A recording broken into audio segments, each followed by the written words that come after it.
Imagine that you're scrolling through Reddit one day and you come across this post. You notice how it piques your interest. So you look into the comments and, well, there is one of them that ultimately catches your attention. So of course you decide to go look it up. Great choice. It starts just like any other story. The characters are introduced, perhaps they're even happy with their lives, or maybe you caught them in the middle of a great tragedy. Whatever the case, there's a part of you that knows that things are only about to get so much worse. In fact, you find that the more you read, the more you can't stop. Somehow, you're already halfway through, wow, and are starting to worry a lot for these characters you just met, not half an hour ago? What will happen to them? How come their stories end in less than a dozen pages? No, how could anyone even come up with such a messed up concept for a story? Before you're ready, you reach the climax. That inevitable and terrible fate you knew was coming. There was nothing to be done. Is that really all there is? Why did I even want to read this? What the heck did I just read? I think I need to take a minute to think about this.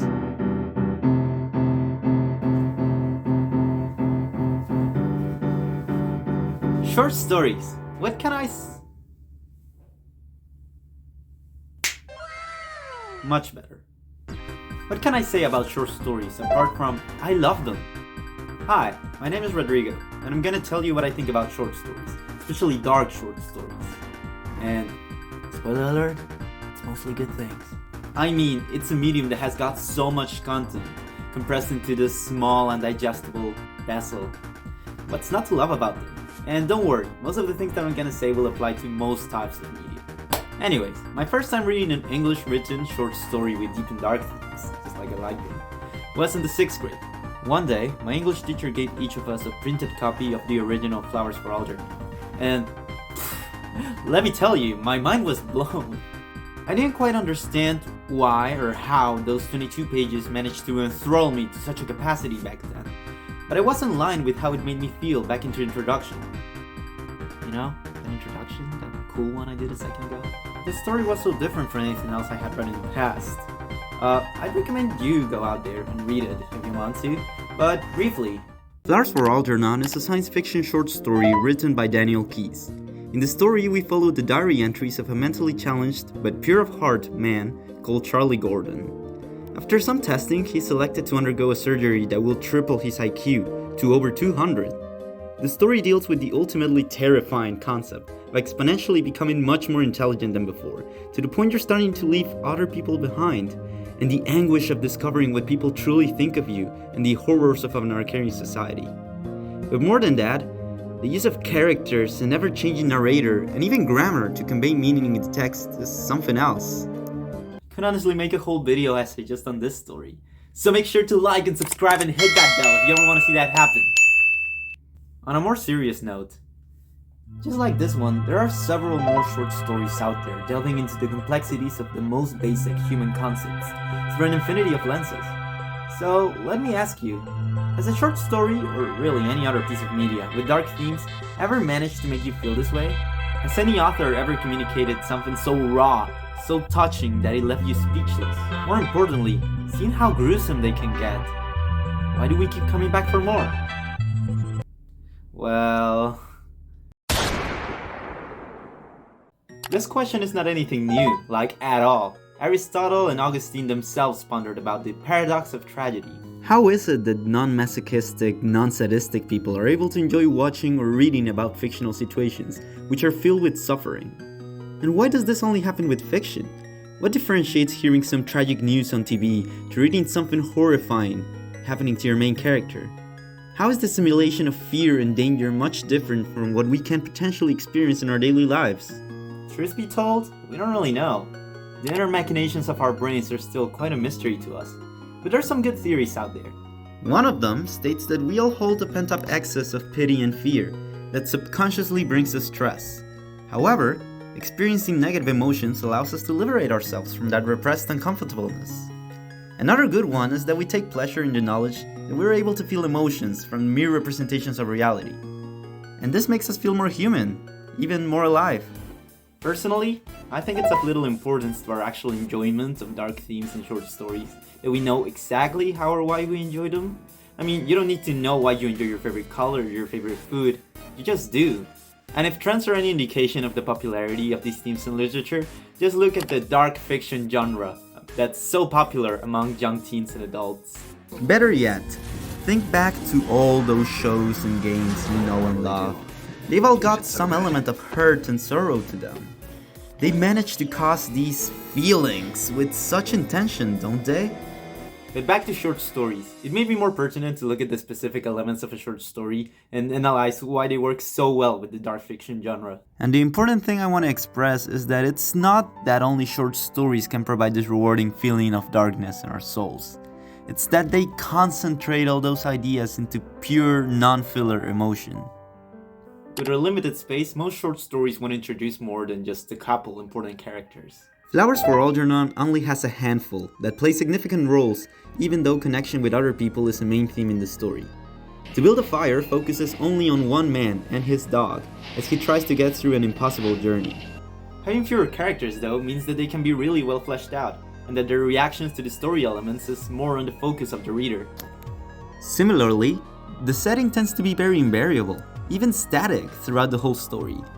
There Will Come Soft Rains literally has no characters, and only describes the setting of an automated house in a post-apocalyptic world.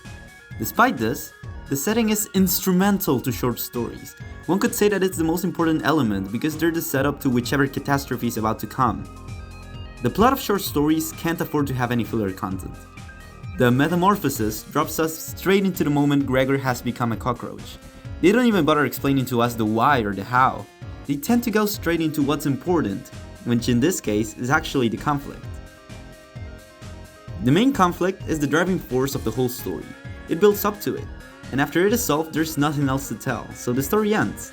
The lottery, for instance, ends just as we learn the horrific nature of this mysterious lottery. The themes in dark short stories are usually of great human elements when you look at them close enough. Lily the Immortal is about a girl who sees her recently deceased influencer girlfriend be turned into a hyper-realistic generative AI.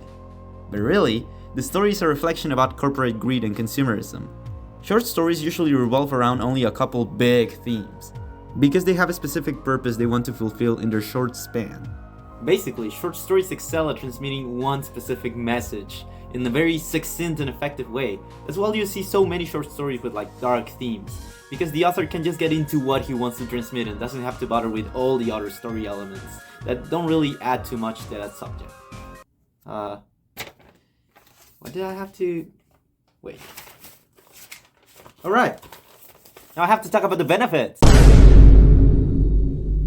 Can you believe that many people, especially teachers and parents, are very against young people reading this source of stories?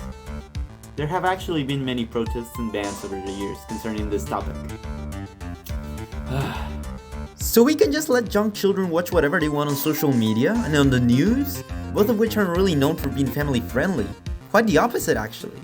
But we draw the line at, say, I have no mouth and I must scream, the most dangerous game, the Hunger Games? Maybe what these opposers have failed to consider is that the reading of these themes can actually bring more benefits than it does harm, by a landslide. It is a fact of life that we all must inevitably make some pretty unpleasant decisions, or live through struggles of varying magnitudes. In other words, sometimes people just have to suffer even if they have done nothing wrong. That's just life. Through dark fiction, a young person can feel identified in their struggles. They can come to understand that their experiences are not invisible and that their difficulties are not unique to them, that they matter. Moreover, even if what they're reading is a first for them, being introduced to new points of view and realities can greatly benefit readers in expanding their worldview and developing an open-minded mentality. It can be eye-opening to learn that people, be them fictional or real, have to go through struggles in areas of life that you've never had to worry about. And what a better way to develop your worldview than to live briefly through the experiences of people that go through things that you haven't. Very positive themes make you happy, but they don't make you think as much, or even question who you are.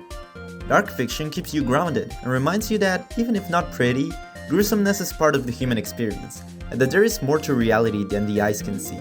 Finally, reading these stories can be just as fun for the reader. We shouldn't underestimate the entertainment value of expertly written literature.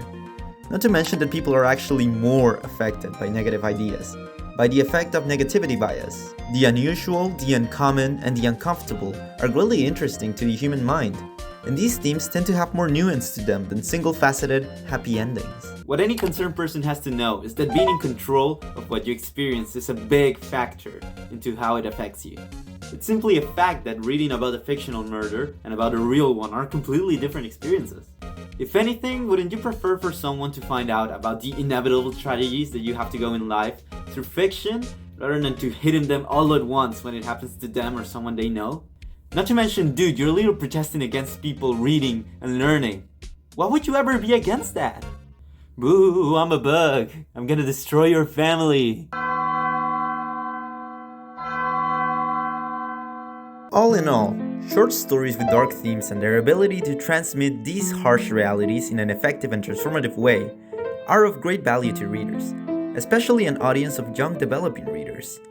To oppose the consumption of this type of media or similar ones could even prove harmful in the long run. Just think of all the great works of fiction that have transcended centuries.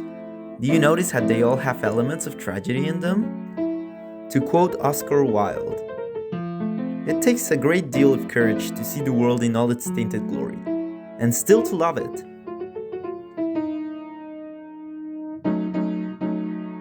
All of this is to say, would you give short stories a try? Please do, they're really good.